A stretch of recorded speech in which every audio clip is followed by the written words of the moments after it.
Now let's see what comes inside the box. First, we have the installation manual, which contains all the information you need to install and operate the module. I won't go through it in detail because I don't want this video to become unnecessarily long.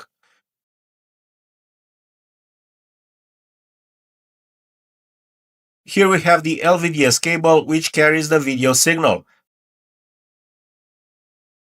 This end connects to the module, this connector plugs into the factory head unit, and the original LVDS cable connects to the remaining connector.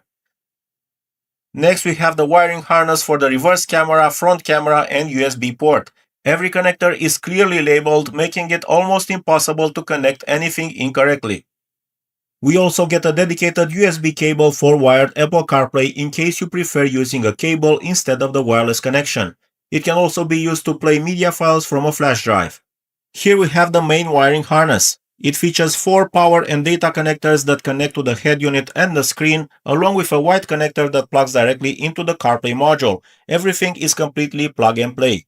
We won't be using the external microphone because the module uses the vehicle's original factory microphone. We also won't be using the aux port. Here we have the Wi-Fi antenna. And finally, here's the module itself. As you can see, every port is clearly labeled CAN, power, USB, video, toggle switch, LVDS, and Wi-Fi. That's everything included in the box for the Bosch infotainment version. Now we're ready to begin the installation. First, remove the door sill on the passenger side. Using a plastic trim removal tool, carefully pry out this side dashboard panel. This is what the retaining clips look like. Here we have 2 screws and a locking clip securing the passenger side air vent and airbag trim panel. We remove them a little later. I will now remove this black trim. Insert the plastic trim tool underneath and carefully release all the retaining clips. At this point, disconnect this connector by pressing the locking tab and pulling it out. Repeat exactly the same procedure for the other connector.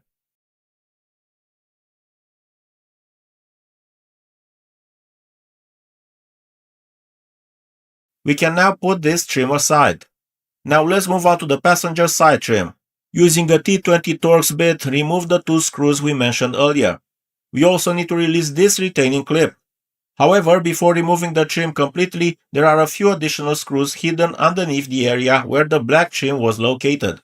Their exact positions are shown in the video. Now we can remove the passenger side trim. Release it from the sides and carefully pull it towards you. Take out the connector of the air vent actuator exactly the same way we did before.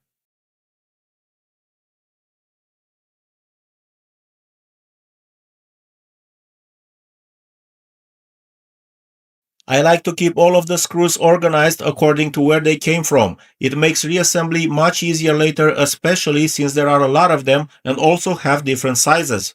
Next, we have another screw to remove close to the steering wheel.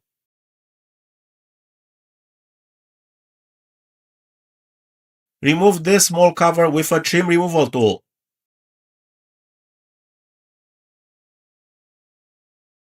Underneath you'll find another screw.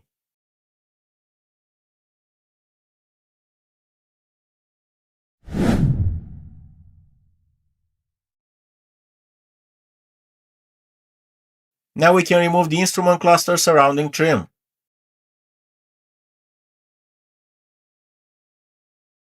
Continue by removing the screws located around the center air vent trim. If you're following along with the video, you'll have no trouble locating them.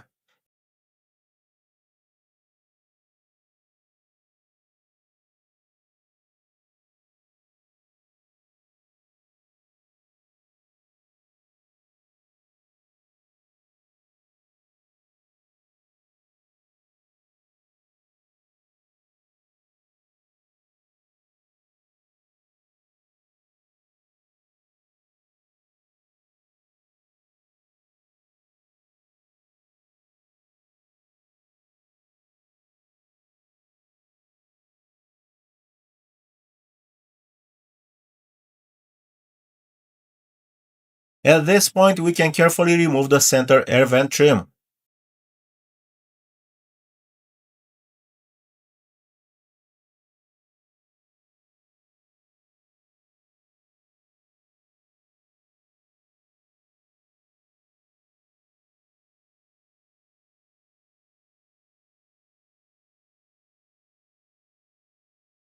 Disconnect the two connectors from the air vent actuators. If you need a little extra room, simply pull the steering wheel towards you. And that's it, the center console is now out of the way. Next we have another set of screws to remove. These screws secure some small trims around the center console that we need to take out.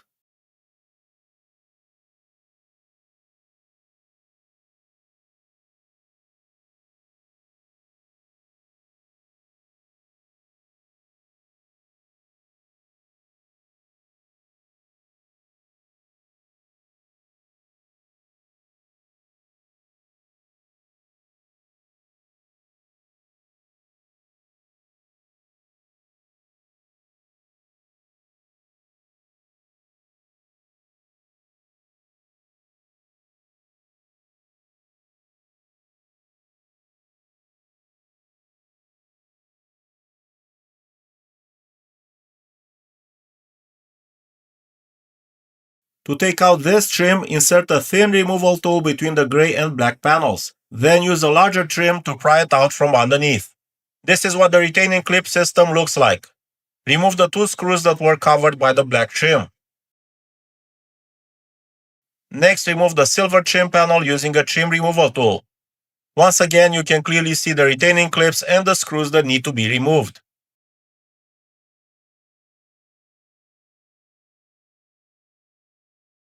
Now remove the side center console trim panel using the same trim removal tool to release the retaining clips. Then simply pull it towards you by hand.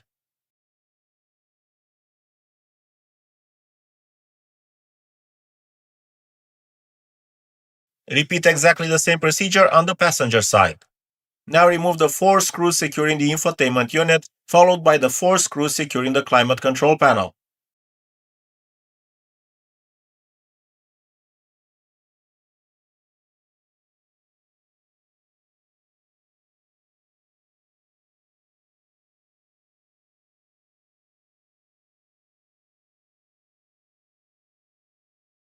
Once the climate control panel is free, disconnect the connector on the back. Next, remove the 2 screws that fix the head unit's metal housing. Now we can remove the factory head unit.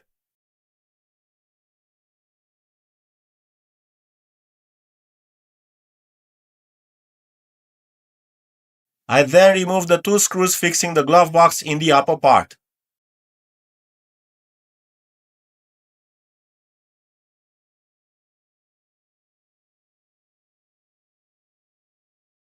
Next, move underneath the glove box where you'll find 2 retaining clips, one on each side. Release both clips. Then remove the 2 screws that also fix the glove box. There's also one more screw on the side fixing the glove box.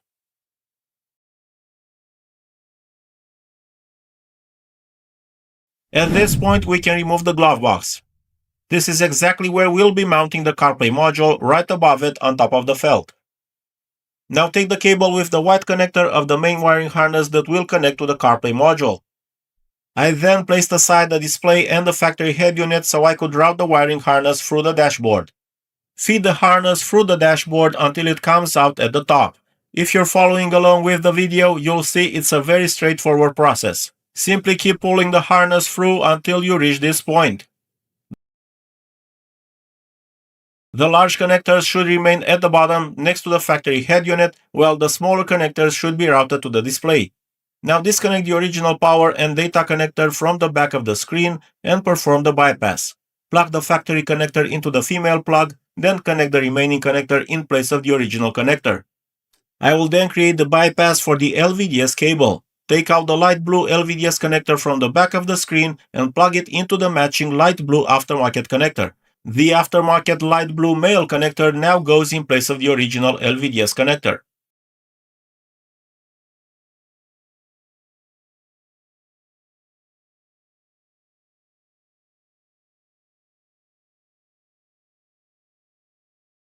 The remaining dark blue LVDS connector will be routed to the CarPlay module.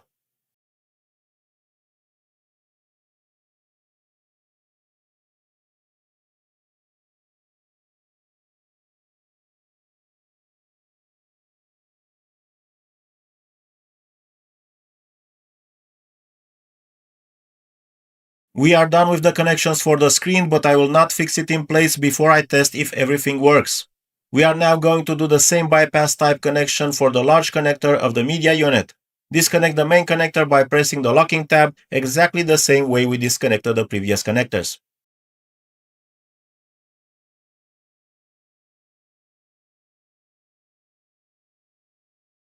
Next, screw the Wi-Fi antenna onto the module. Now connect the harness with the USB port and RCA connectors to the module.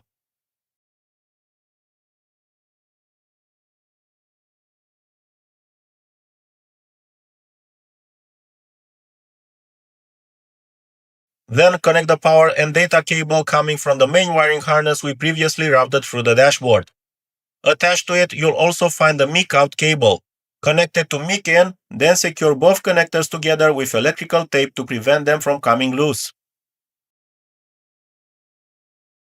Now connect the LVDS video cable by pushing the blue connector into its matching blue socket until it clicks into place.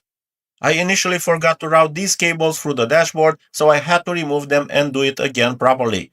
As you can see, I've also applied some electrical tape because I don't want all the connectors to dangle on top of the glove box.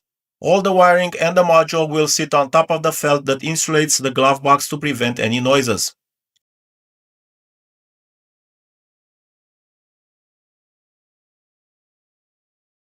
And that's it, the module is now fully connected.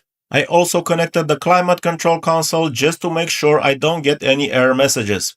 Let's start the engine and make sure everything is working correctly.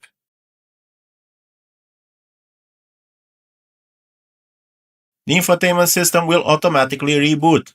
This process may take a few seconds before you can access the navigation menu.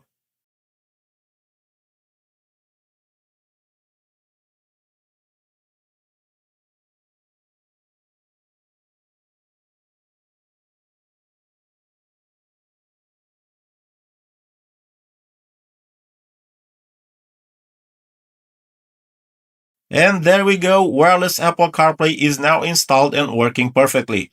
Now let's take a closer look at how everything works and explore all of the available features. As you can see, wireless Apple CarPlay runs extremely smoothly. Menu navigation is fast, apps open instantly, and the overall experience feels just like a factory installed system. Wireless Android Auto performs just as well, giving you access to Google Maps, Waze, Spotify, and all of your favorite compatible apps.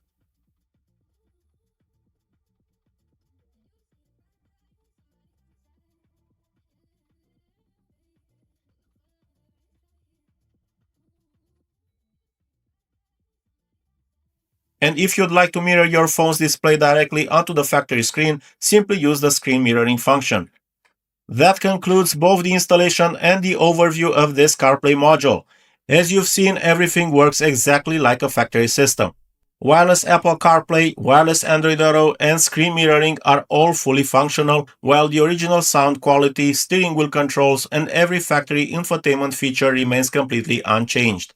The entire installation is completely plug and play with no coding or permanent modifications required, making it an excellent upgrade for any Jaguar or Land Rover equipped with the Bosch infotainment system. If you're interested in this upgrade, you'll find the product link in the description and in the first pinned comment. Don't forget to use my discount code DIYLR on the AUTOABC website to get 20% off your order. If you are not sure about which version of the module you need for your Jaguar or Land Rover, there is a WhatsApp number on the seller's website and you just need to send them photos of your media unit for a compatibility check.